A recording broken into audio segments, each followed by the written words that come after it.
My friends, St. Patrick's Day is like 2 days away. And so happy St. Patrick's Day ahead of time if we don't chat on Sunday. I've previously introduced the great Irish hymn, Be Thou My Vision, and I'm still happy with that walkthrough I provided. And so I'll link that here at the top and at the end of this video in case you're still learning the tune and want to go through the walkthrough. However, there are a couple of things about the tune that I really want to share with us, including some expanded history because of its deep connection with St. Patrick, but also because there's a really fun tag that is an optional repeat to add to the end of the tune, and I'll introduce that. If you're a beginner, this is just a perfect tune, one of the perfect tunes for you to use to learn to play, for note progression, to begin feeling expression. And if you're a more experienced player, this is a great tune to really try and perfect your tone quality and the way in which you want to express a tune. As usual, I'll include a link to download the music and tabs for Be Thou My Vision, but I'm going to update the music and tabs to include the tag at the end, the optional tag, and so it'll be indicated that way. So instead of walking us through the tune this time, because we've already done that, I'd like to play it on my Howard.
What a beautiful tune to play.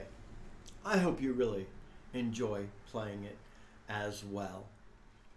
If you're a new player, this is such a good hymn to help you work your way into tone quality, note transitions, some basic ornaments, some expression, and it's going to force you, especially if you use the tag, to play or to attempt to play up to the high 8. Don't give yourself grief if that's a rough thing to do.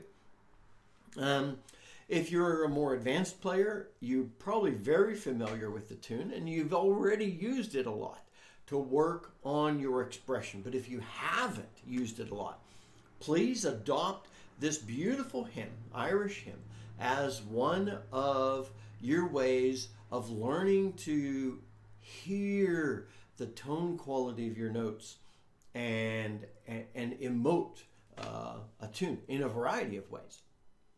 So a couple of the reasons I wanted to share this again was so that I could provide a playthrough with the tag. I could provide the music and tabs with the tag included, and that's in a link in the notes. And I'll add that link to the original as well. Remember that I'm going to link at the end of this video if you've not gone through the walkthrough yet. But I also really wanted to expand a bit on the history of this great hymn because it's so deeply entwined with St. Patrick. So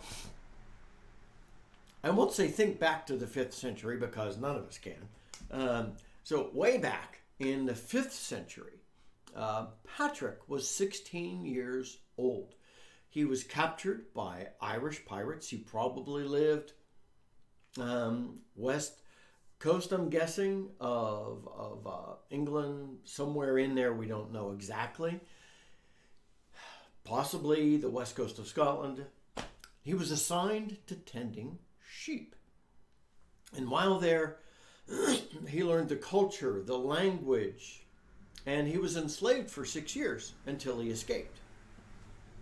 He was able to return home. Unfortunately, right after returning home, he was captured and returned to slavery, but he escaped 2 months later. Patrick's now in his, if you're doing the math, he's 22, at most 23. He starts traveling widely. He studies, and he becomes a priest, and over time becomes a bishop.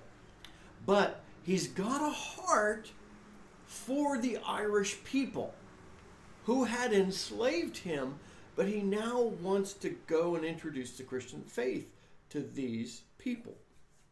You can read all kinds of stories, and there's a lot of apocryphal things, but try and find something that approaches factual, because nobody had YouTube in the 5th century, in the 6th century. So anyway, Patrick by this point had become a bishop, and he and some other monks traveled back to Ireland to share the Christian faith. And when they're there, there's this big festival going on, a Druid festival, and one of the most powerful, if not the most powerful king in all of Ireland was in the area where Patrick and his friends landed. And there were certain things, you weren't apparently allowed to light any lights, and Patrick went on top of Slane Hill and he lit a bonfire, which created a pretty frightening confrontation with this king. And somehow out of that, Patrick was able to actually become friends with this king. And over the years, this friendship developed into, like, everybody around started to accept the Christian faith. So think about it. So we're probably talking, Patrick and his friends went over in 433 AD. Not even the middle of the 5th century yet. Ireland was not a Christian nation. Patrick goes over. Then in the 6th century, so you're thinking like 100 years later, there is an Irish poet. I'll throw the poet's name up on the screen, and my attempts, if you know the proper pronunciation, you could record that and stick it in the notes. Delan Forel is my guess. So I know I'm at least wrong on the last name, so please help out. He wrote a verse that kind of celebrates the core message of Patrick. And that set of verses, that poem, became the core of what later became the hymn, Be Thou My Vision. Fast forward a couple hundred years further, and a folk tune was written by the name Slane. And Slane, remember, is the hill where Patrick had this, he took this defiant stance and had the confrontation that resulted in Patrick's favor. So we can safely assume that if a tune is named Slane, it, obviously is an assumption that it was written to honor Patrick as well. Then, fast forward to 1905, because the poem is over here, the tune is over here. In 1905, the verse was translated into English by an Irish linguist and journalist named Mary Byrne. And then in 1912, Eleanor Hall, though English, was an Irish language scholar, and she took Byrne's English translation and massaged it a little and combined it with the tune for Slain, and that became the hymn we know as Be Thou My Vision. So if you think about that, the words to this tune were written, well, not written in English, but the core of the words, the message of this hymn was written like 1400-ish years ago. And the music, was written not long after that, combined in the early 20th century. And then the hymn became an instant success. So anyway, sorry for that longer history, but I wanted to share that with you because I think that's pretty fun and exciting. Until next time, my friends, this is Scott Shade. Happy whistling.